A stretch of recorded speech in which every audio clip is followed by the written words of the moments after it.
Hello, magandang araw. Tara samahan niyo akong mamuhay dito sa bukid at ngayong araw mas papasarapin nga din natin ang ating golden kaimito.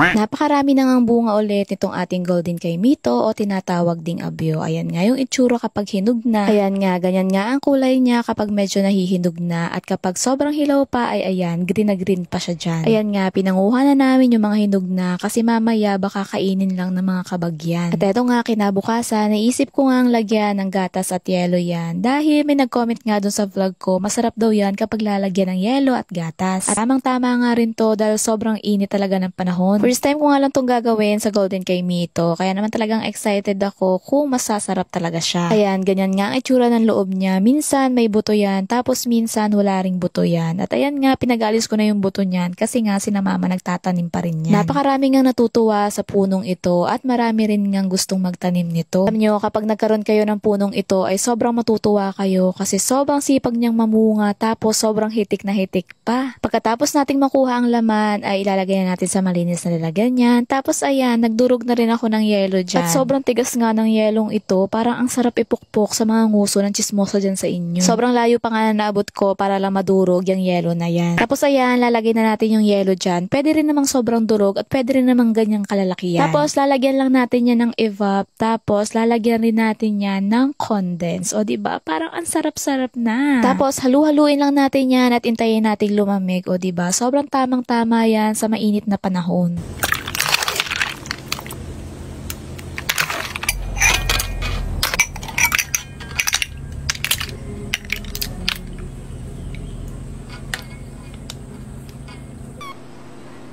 Yan.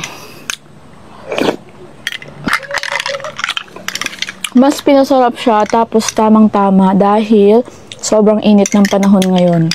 Ang sarap niya.